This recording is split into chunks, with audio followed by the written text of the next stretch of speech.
Talon Overworld.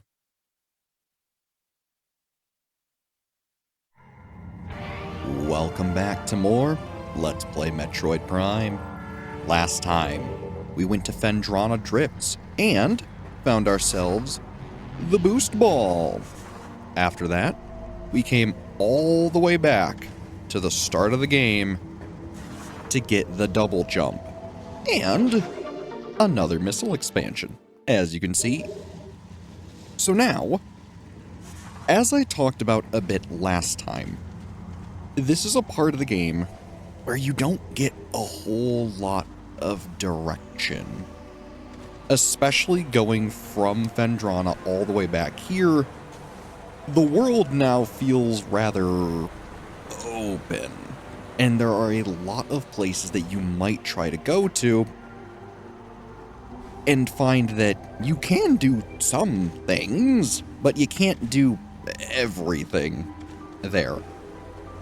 So, without the hint system, you might wonder, well, where the heck do we need to go? The answer is a little silly. We need to go back to Phendrana. But first, I figure, let's come in here and find another new enemy. Morphology, seedling, plant-based ground feeder. Dorsal spines can be ejected in self-defense.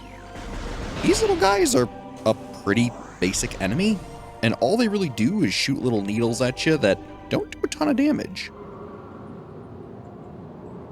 And here, we can find the impact crater. A rather impactful area, both literally and figuratively. Because if you remember all of the Chozo lore that we found, this is the place they were talking about. A new pirate data entry has been added. Space pirate encrypted data decoded. Log 10.308.0. Field team reports are in on an age structure of alien design built on the surface of Talon 4. Studies show this structure projects a containment field. This field bars access to a prime source of energy within a deep crater. Science team believes the field is powered by a number of strange Chozo artifacts. We have found some of these relics and studies on them have begun. As this field could hinder future energy production operations on Talon 4, we must dismantle it as soon as possible. If this means the destruction of the Chozo artifacts, it will be done. So, this entire area here is more or less where the game is going to end. But, before you can finish the game, you're going to need to find all of the Chozo artifacts. And now, we know that some of them are in the possession of the space pirates. And there, we can find our first artifact, as well as some more Chozo lore. Chozo script translated. The congregation of artifacts that hold the great poison at bay still hold strong. Fearful of the potential within the artifact temple, the invaders known as space pirates tried to destroy it, only to fail in every attempt.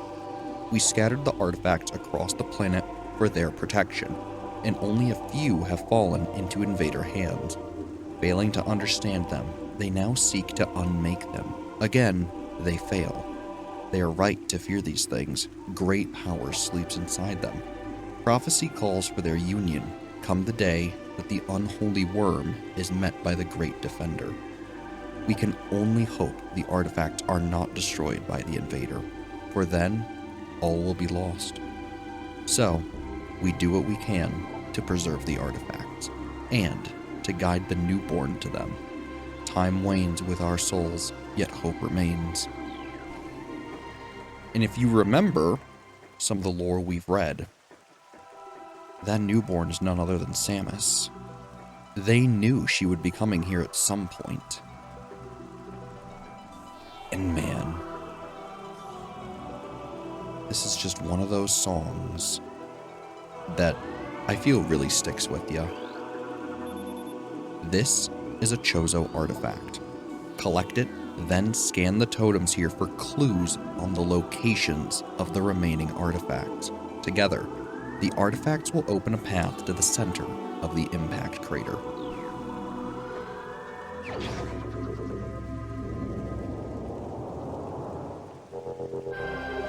Chozo artifact acquired. This is the artifact of truth, the first of 12. Collect it, then scan the totems here for clues on the locations of the remaining artifacts. Together, the artifacts will open a path to the crater, or the center of the impact crater. I got a bit ahead there in my reading.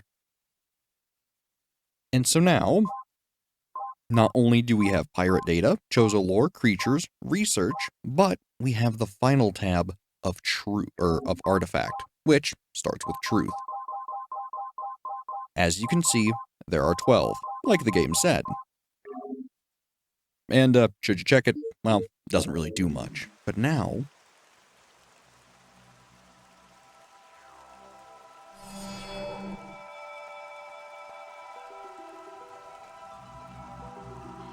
we can scan each of these to find a hint on where each of the other artifacts have been. Translating Chozo runes on totem surface. Invaders have claimed Phendrana as their own. A tower sits atop their fortress. Collapse it to reveal the chamber where the artifact of Elder is held.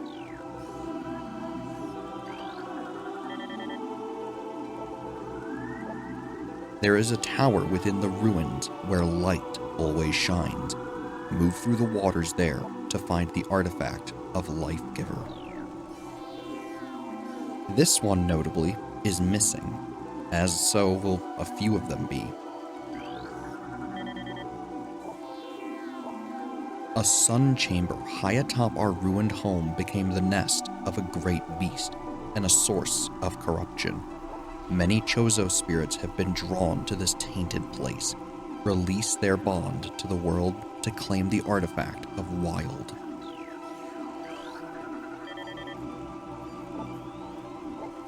The heat of Magmor was a test for many warriors. A shrine in their honor holds the artifact of Strength. The artifact of Truth has been returned. You have restored power to this Chozo totem. And notably, a really interesting detail is that you can't actually scan that until you grab the artifact of Truth itself. So there might be unused dialogue there, or dialogue, text, but as far as I know, that's all there ever is. Even if you try to scan them preemptively, they don't really say anything. A tall cave stands at Phendrana's edge. Seek the unseen entrance at its top to find the artifact of Spirit. And as you can see, a lot of these outer ones are missing. One of the things that I think is really mean is that all of the missing ones are the hardest artifacts to find in the game because of where they're put. Within the ruins of our home, we honor our fallen elders in a great hall. A chamber beneath the statue holds the artifact of World. Yet another that we cannot see.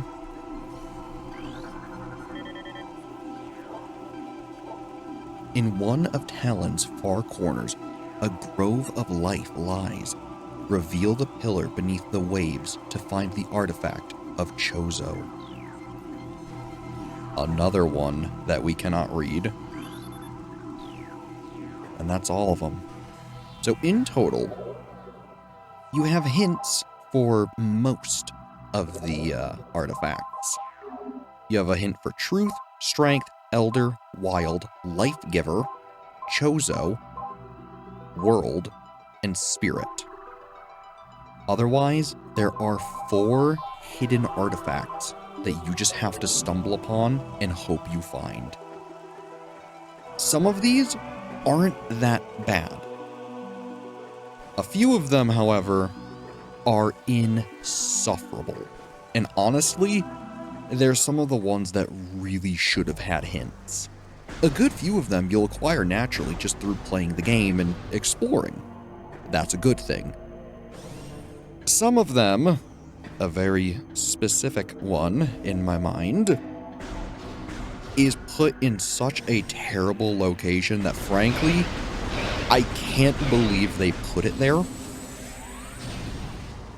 But for now, it is time for us to return to Phendrana. Now you might be wondering, really? All the way back to Phendrana, the place we just went to get one item, to come back, to grab one item, to then go back. Yep. While I do love this game quite a bit, them putting the space jump boots all the way back at the beginning in an area you immediately need them in with an upgrade that allows you to get them feels incredibly backward. In my opinion, I feel the game would have flowed a lot better if they had just put the space jump boots in Phendrana somewhere.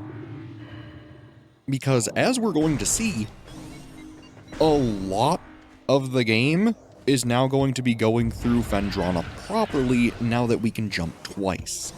And you might be thinking, really? Being able to jump a slight bit higher is really that important? Yeah. Like I said, this is probably one of the most important movement upgrades in the entire game. And it's kinda not hard to see why. It's really darn good.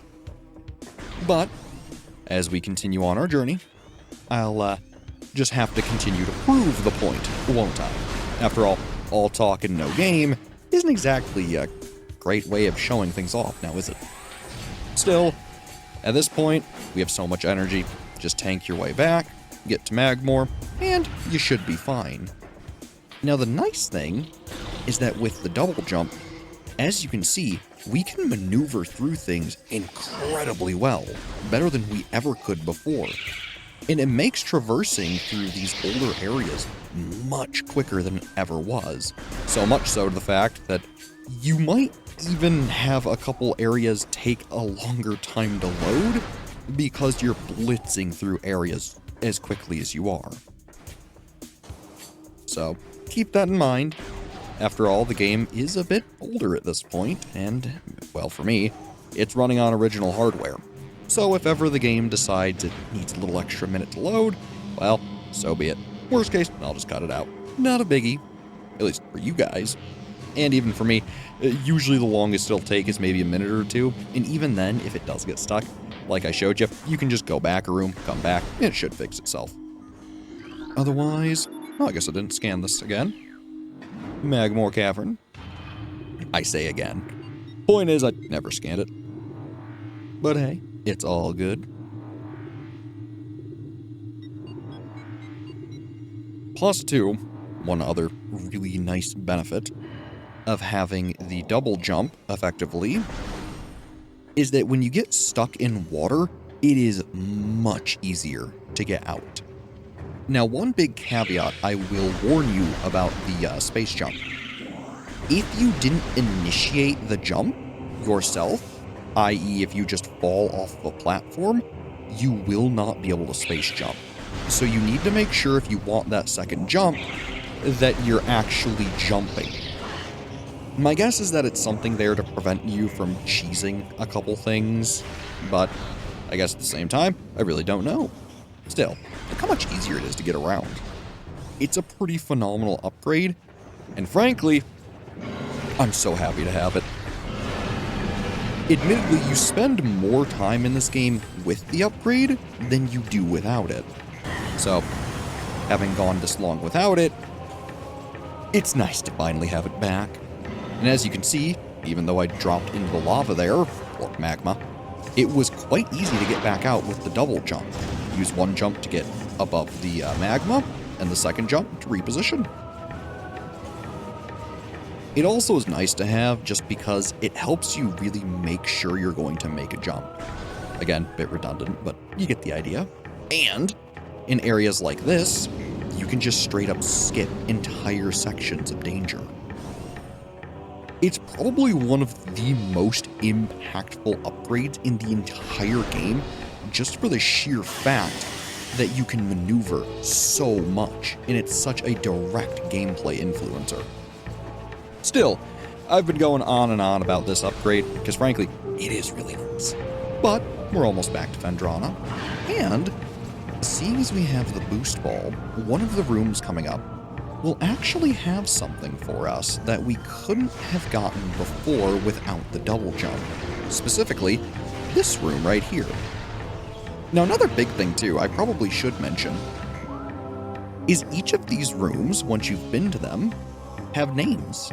The Triclops Pit, the Monitor Tunnel, Monitor Station, Transport Tunnel A, Transport Phendrana Drifts North, Pit Tunnel, Lava Lake. Every room in the game has a unique name. So, if you're ever wondering where an item is, and you say need to look up a guide or something, all of the rooms have names. So if you think you're missing something, you can even look up a specific room and see if there's anything in it. This game is very well documented, which is super nice for anyone just going through it for the first time and wanting a very casual experience. So, to anyone who wishes to try it too, I would also recommend trying out the remake on the Switch. It's a good time. Just want to make sure I got all the scans here. I did. Very nice. And now, see that ledge up there? We can now jump up to it. And there are some goodies up here for us, such as this. New research entry has been downloaded. This is a standard spinner device. The generator belt of the spinner can be activated by rapid rotational force. Use the boost ability of the morph ball when inside a spinner to activate the device. Collapsible suspension bridge is functional, but requires power.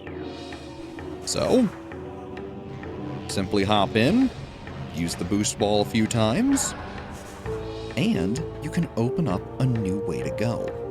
Now, while this won't specifically move us very far forward, it will give us something that we just read about.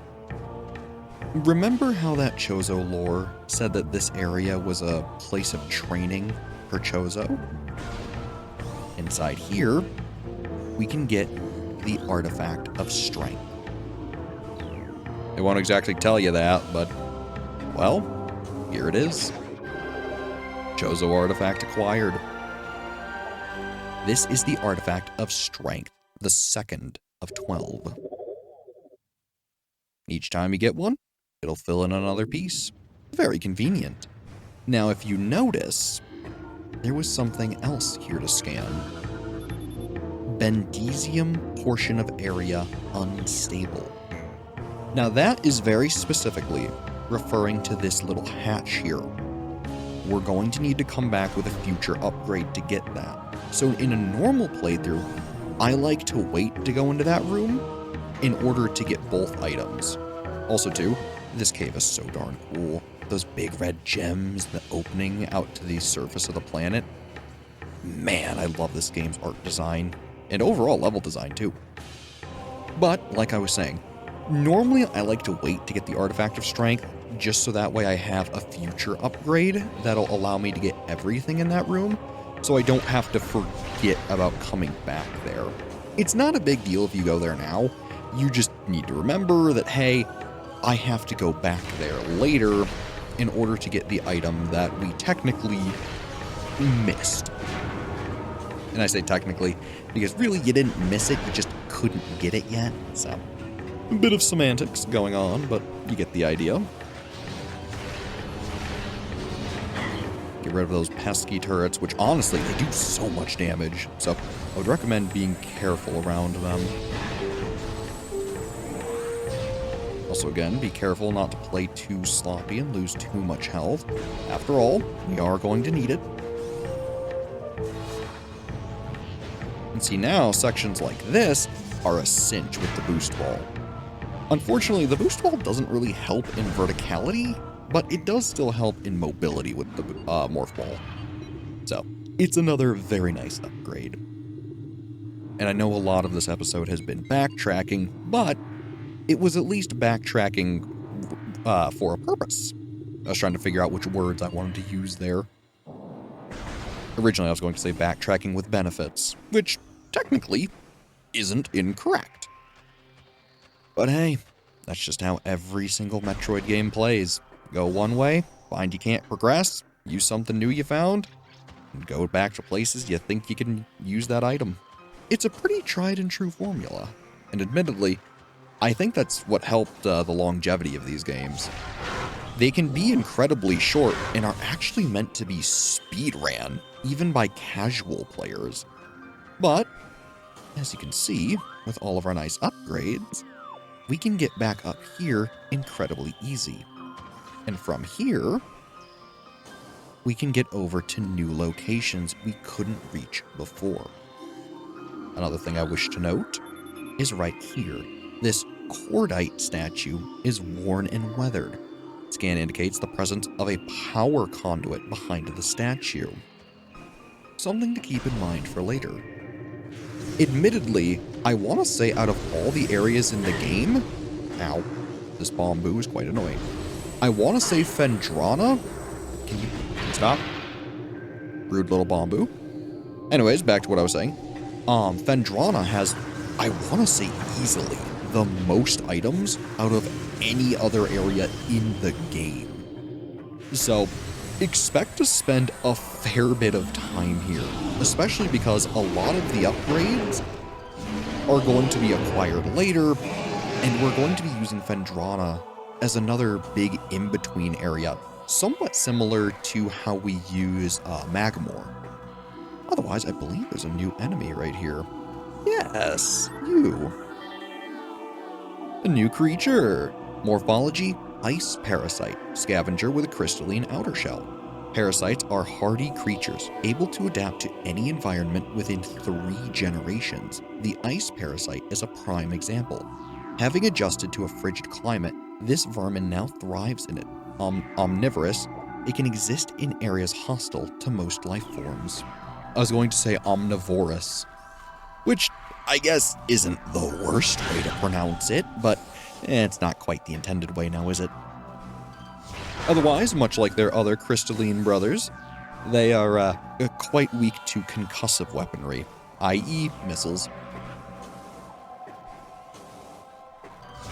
As you can see, there's quite a few of them. They're really not all that annoying, to be completely honest, but they do exist. And here, we can see another Chozo area. This is a statue depicting the bust of a Chozo architect. This statue is flawless. This is a statue depicting the bust of a Chozo philosopher. This statue is flawless. This is a statue depicting the bust of a Chozo warrior.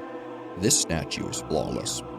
And finally, this is a statue depicting the bust of a Chozo shaman. Several stress fractures can be seen running along the surface of this brimstone object. And, otherwise, there appears to be a shell of ice encasing a water basin.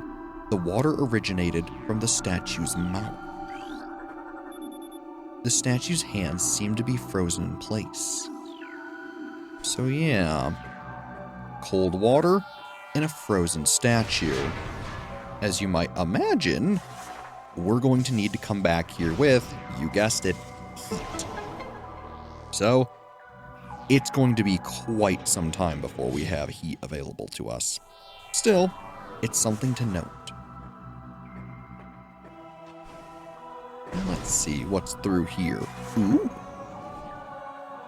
A rather tedious morph ball section. Not hard, just tedious. Because you're going to need to use several sets of morph ball bombs to break through these structures. I really wish they would have made them just one-time bombables, but I understand that they just reused the asset from earlier, and frankly, it did the same job. So, I get it. Ooh. What do we have here? The wave beam. our first new weapon. Huh? Oh. Well, it wouldn't be a Metroid game without locking you in a boss arena before a new upgrade. And if you notice, we have a new colored door, the Wave Beam door. So, once we get that, we'll be well on our way. Otherwise, just some Shoggoths, nothing we haven't seen before. Simply hit them with your missiles, and you'll be good to go. So I lost track of this one for a minute. Otherwise, your standard charge shot and missile combo. We'll see you through. Not bad.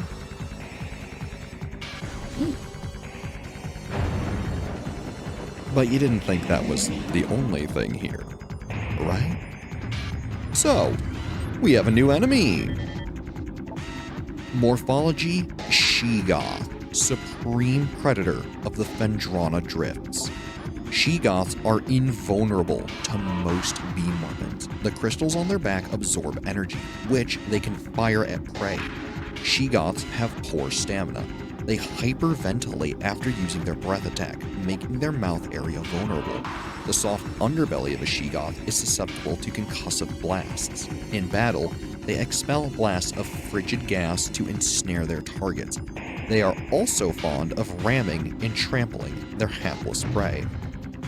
Now, generally speaking, this is pretty much the most useful example of just spamming missiles like this. But sometimes they're a little annoying to actually hit. But simply wait for the breath attack, let them hyperventilate, and then you should be able to get some missiles into their mouth. They're not all that bad, even if they are a bit annoying. But like they said, their stamina isn't exactly great. So if you can bait out the breath attack, and with some missiles, they're not that bad to deal with.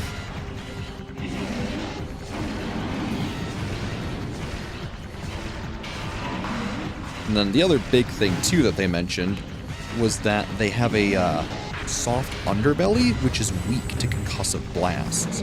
So I want to say what you're supposed to do, yeah, is bomb them. It's another pretty good way of dealing with them if you're out of missiles. Because as you can see, they are missile hogs. Still, luckily there's plenty of items here to recharge you. Some extra energy, some missiles, all sorts of goodies. It really does pay to make sure you're picking up things after each fight. And now, we've earned our prize.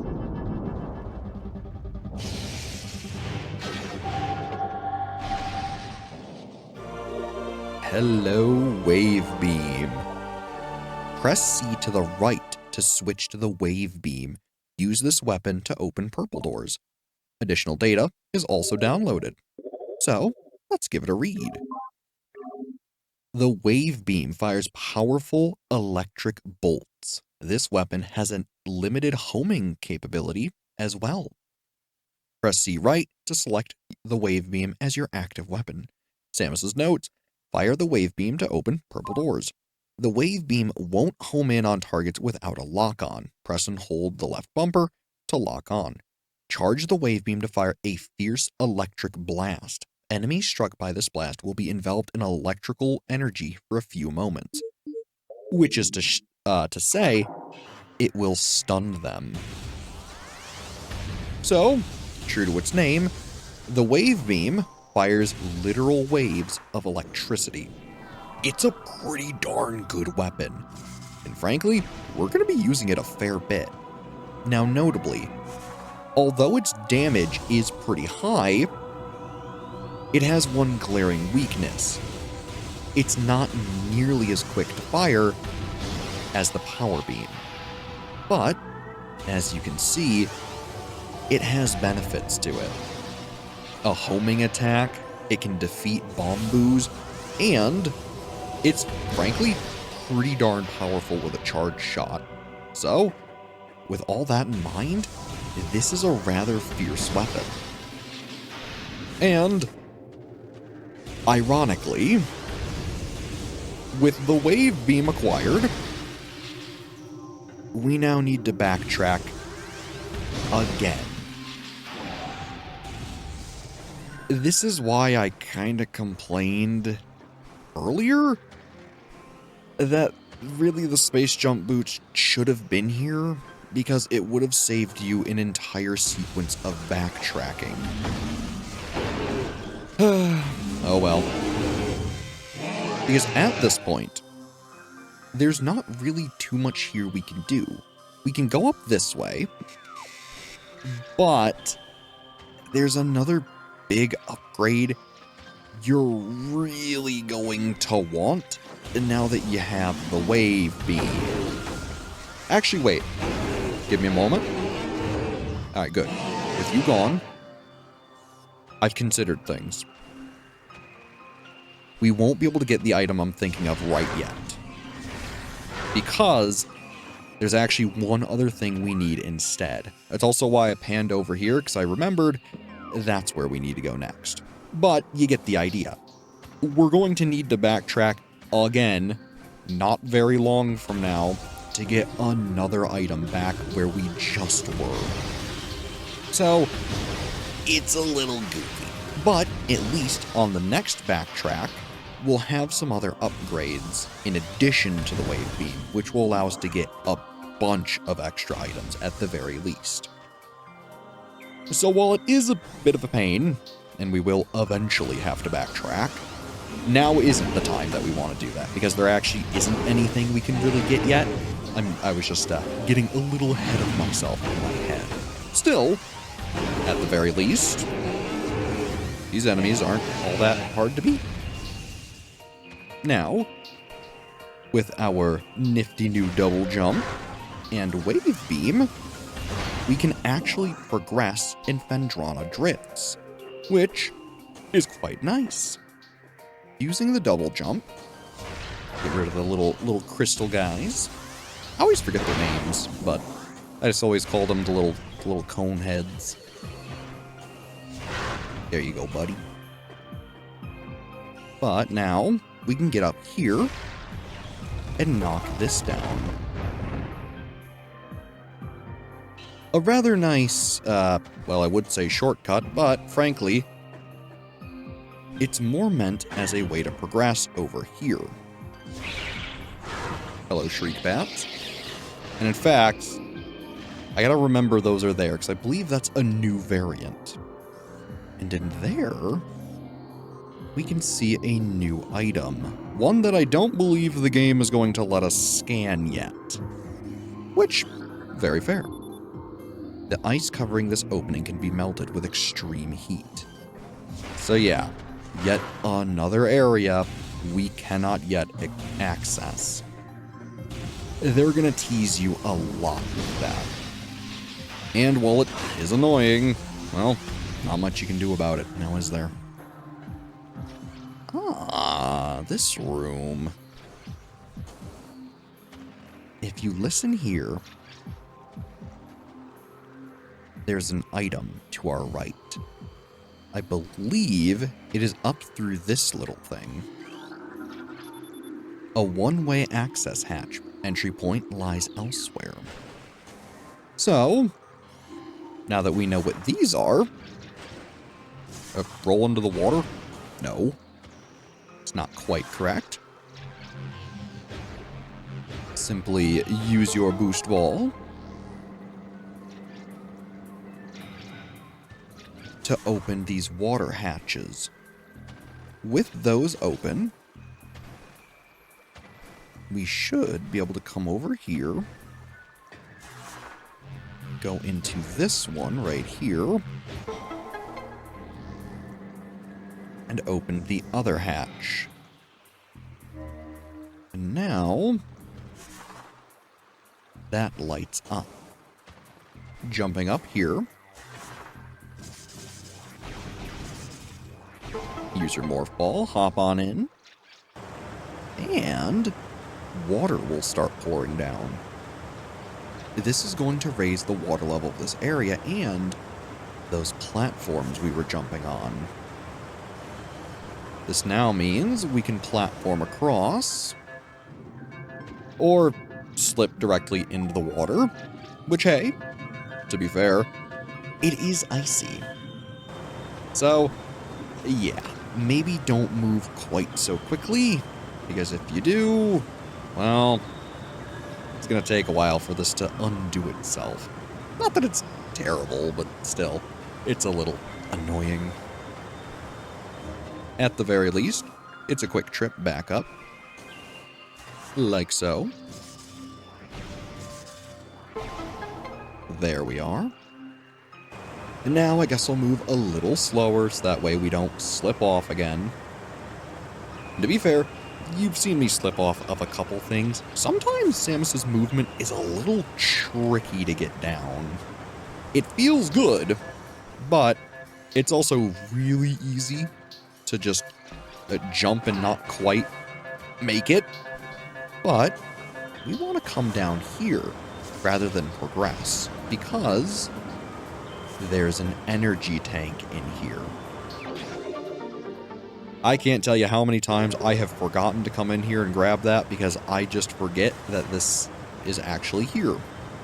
I always think of it as a quick way down as opposed to, hey, there's an entire energy tank in there. A bit goofy, but now that we've gotten that, we have 5 energy tanks. Very nice. I feel they do a really good job of giving you a bunch of health increases and ammo increases all throughout the game, so long as you're looking for them. For someone who's maybe doing a much more casual playthrough, I can imagine it might be a little rough if you're not looking in every little nook and cranny, but at the same time, that's kind of the point of Metroid. So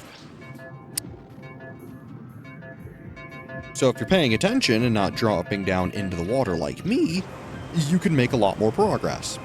But like I was trying to say, the whole point of the series is to explore and look around and find a bunch of items and places, and then use those items to great effect. Still, for what is this, 4th, 5th time?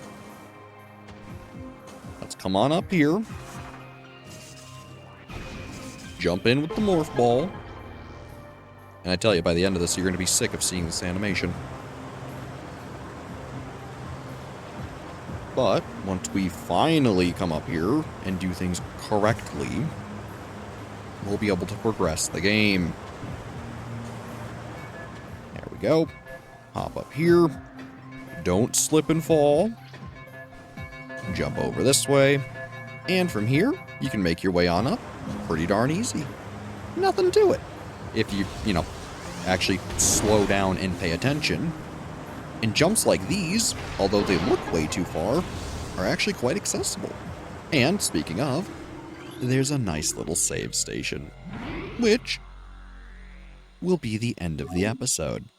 Next time, we'll see just what Phendrana Drifts has for us. As always, I'm Brett.